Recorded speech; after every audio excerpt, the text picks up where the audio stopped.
Dia 16 de maio saiu finalmente Bridgerton 3, depois de 2 anos, tendo um spin-off no meio da Rainha Charlotte. Vamos comentar sobre isso com spoiler.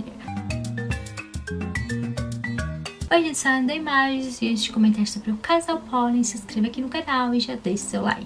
Sabemos que a ordem do livro ia ser o do Benedict, mas o pessoal decidiu porque a história da Penélope com o Colin já estava muito andada, eles tinham uma certa relação, terminou o segundo dela sabendo que nunca seria cortejada por ele, tendo uma paixonite pelo próprio, e ela por causa disso não falou com ele, não respondeu suas cartas, virou a cara quando ele voltou, muito diferente e sendo aparicado todos. As mulheres iam atrás mesmo. Um dos melhores partidos da temporada. E ele sim é bem libertino como os outros irmãos. Eu achei que ia ser um pouco diferente porque pra mim esse personagem era mais sensível, mais romântico, mas não, ele teve várias aventuras, inclusive em suas viagens para 17 países, como ele mesmo disse. E claro que nas festas tentou sim procurar a sua amiga de muito tempo, mas era ignorado totalmente, e foi quando ela contou pra ele o que era de ele nunca ia querer. Achou isso terrível de humilhar ela daquele jeito, porque vários já faziam bullying, ele não poderia, e que estava como solteirona. Pra mim, ela não é. 19 anos, tá longe disso, mesmo naquela época. 28 no livro, talvez sim, mas aqui, 3 anos no mercado de casamento, está novíssima. Tudo bem, é o roteiro, seguir um atrás do outro. E eu vou dizer que eu pensava que talvez o Colin ia ficar mais atrás, que ela ia pisar mesmo pelo que aconteceu. Só que os dois, já no primeiro, acabam tendo um acordo. Ele ajudar a conseguir um marido,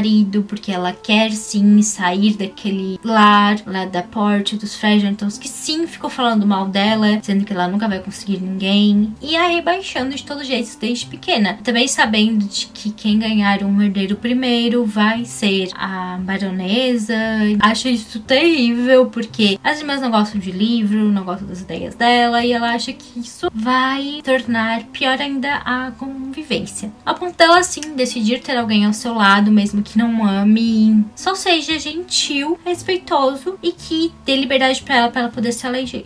Isso que ela queria. Eu achei engraçado algumas cenas de ela tenta conversar com os caras e eles saem porque ela acaba ficando nervosa e atropelando as palavras. Isso mostra o quanto ela é envergonhada. Nos próprios livros comentam sobre isso, que ela é super calada e observadora. O perfil mesmo da própria Lady Whistledown, de que consegue ver todas as fofocas porque fica naquele cantinho dela. Só que agora, claro, ela tem que brilhar, tem que ser vista, e por isso que ela muda todo o visual dela, de amarelo colorido pra verde, azul, que ficou muito bom toda a paleta, realçou demais tanto a beleza dela quanto do Colin também, até porque é a temporada deles, e ela até consegue se ajeitar com algumas pessoas. O próprio Lord Deblin, que aparece ali e é muito julgado por não gostar de carne, vegano daquela época, eles conversam um pouco, e isso fica mais acentuado ainda quando descobrem que ela está sendo ajudada pelo Colin, algo para fazer com que eles rissem dela, de tudo que ela fez, que isso afastou totalmente eles do mercado de casamento. E é por isso que ela, com certeza agora, nunca ia ser amada. Foi justamente naquela noite que descobriram, logo depois. Ela pediu um beijo pro Colin, que teve sim. Isso fez com que ele tornasse ali, mas demorasse um bom tempo pra perceber. Praticamente uma semana. E isso deu um vai e vem, porque no outro dia, ela foi cortejada pelo Lord Deblin, que ficou muito mais intrigado quando soube dessa história. Claro que teve situações que ela sempre ficava nervosa do lado dele, principalmente quando vinha a Cressida, que é a sua inimiga, que chegou a rasgar o vestido dela no momento, fazia muito bullying, também queria o próprio cara. Então as duas estavam competindo por ele, e quando apareciam os três no ambiente, a mocinha ficava muito, digamos, desconfortável, ao ponto de só repetir as coisas que a outra falava. Ele dizia que gostava de pássaros e ela também. Isso sim ia afastar o pretendente,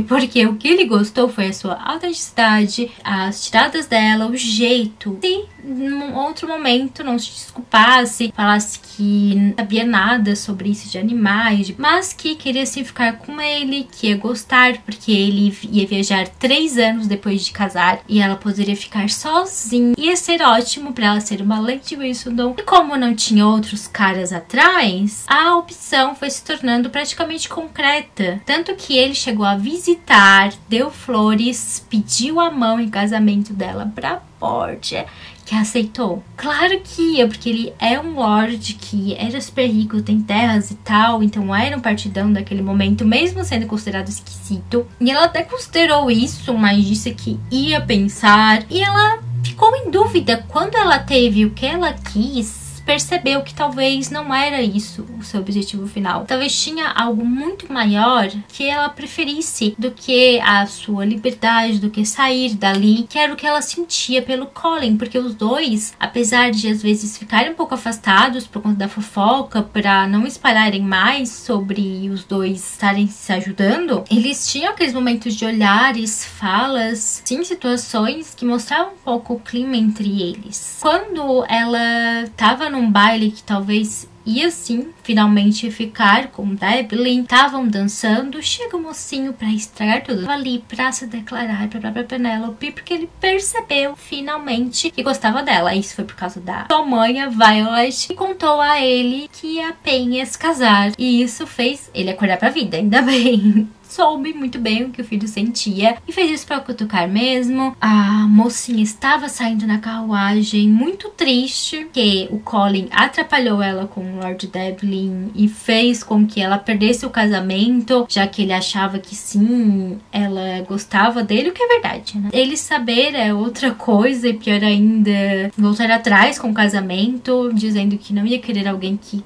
prefere outro. Pra mim, mais ou menos uma desculpa pra que deixasse ali os dois em paz e tal. E tivesse finalmente a cena da carruagem, que eles têm sim um momento quente pra ele finalmente pedir em casamento. E termina assim com o noivado. Tem o trailer que fala justamente sobre a cena que passa no livro, que é antes desse pedido, em que ele descobre que a Lady Whistledown é ela. E ele detesta essa escritora pelo que fez com a Marina, com a sua irmã nas outras temporadas. Isso vai dar muita coisa, porque no trailer é falado que vão dar dinheiro pra quem descobrir a identidade. E tem um ponto ou outro da própria Eloise questionando o Colin, ou até obrigando a Pen a contar. Vamos falar da própria Lady Violet. Conheceu o Marcus, que é irmão da Lady Danbury. Dois ficam meio que de papinho, flerte pra lá e pra cá, mas parece que ele tem um certo passado. Não está muito bem com a irmã, digamos a ouvir que ele é um libertino. Claro que a nossa matriarca Bridgerton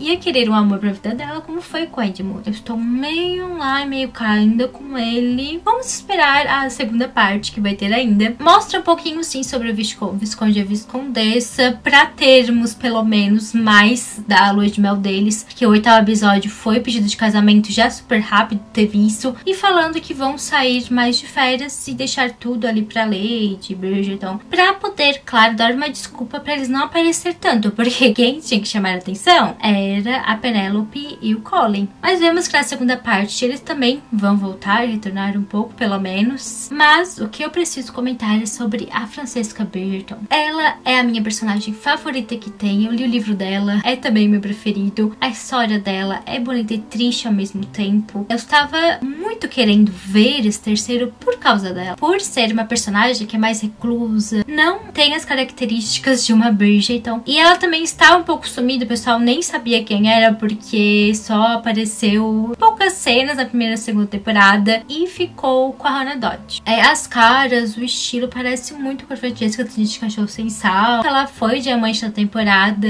a rainha conseguiu notar ela. Isso fez com que ela teve que dançar com o pretendente escolhido pela própria majestade como marquês. E eles iam até talvez ficar juntos, mesmo ela detestando que ele disse que queria ter 8 filhos. Quando ela saiu pra tomar um ar, pelo que ouviu, encontrou lá Jon Stirling. Chegou na hora certa de dizer, de vamos apreciar o silêncio. Comunicação fofinha, um jeito que pra mim lembrou demais o próprio livro. Fala por cima como eles se encontraram, que ela se sentia muito bem, só os dois ali um do lado do outro. E sim, eles vão acabar juntos. O que eu tenho que comentar é que a gente não pode se apegar muito, principalmente pra quem sabe o spoiler. Adorei essa parte também, quando ele foi lá cortejar ela na casa, mas me murchou um pouquinho. Ele se encontrou com ela na praça, como se estivesse detestando estar com ela. Pior ainda que ele saiu ali correndo do nada. Eu entendi que talvez ele pegar o instrumento do cara e tocar ali na hora, do jeito que a Francesca queria, dar um negócio ali de música pra ela. Isso foi muito lindo, lindíssimo, porque era o que eu queria, pensando sobre a história dela. É isso, eu recomendo super,